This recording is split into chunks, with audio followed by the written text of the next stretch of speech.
কখনো এমন কোনো জায়গার কথা শুনেছ যেখানে মাটির রং লাল, ঠিক প্রেমে রং লাগা মনটার মতো?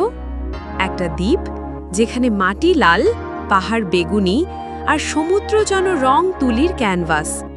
প্রকৃতির হাতে আঁকা এই দ্বীপ কি স্বপ্ন নাকি বাস্তব?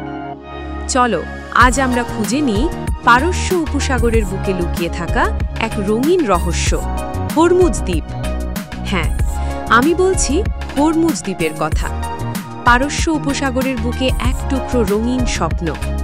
এটা শুধুই একটা দ্বীপ না, এটা যেন প্রকৃতির আঁকা এক জীবন্ত ক্যানভাস।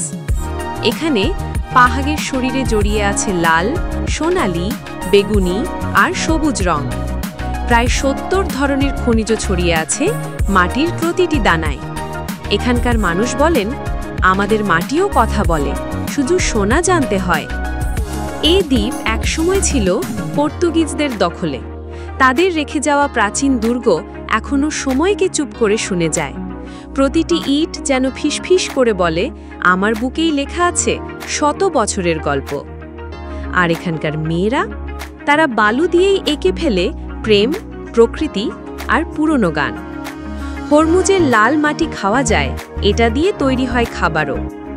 হরমুজ শুধু একটা দ্বীপ নয়, এটা প্রকৃতির ক্যানভাস, যেখানে প্রতিটা পাহাড়, প্রতিটা ঢেউ আর প্রতিটা রং যেন বলে দেয় পৃথিবী এখনও বিস্ময়ে ভরা।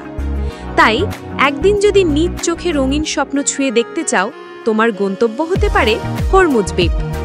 পছন্দ হলে শেয়ার করো, আর জানতে চাইলে বলো পৃথিবীর আর কোন রঙিন রহস্যে তোমায় নিয়ে যায়।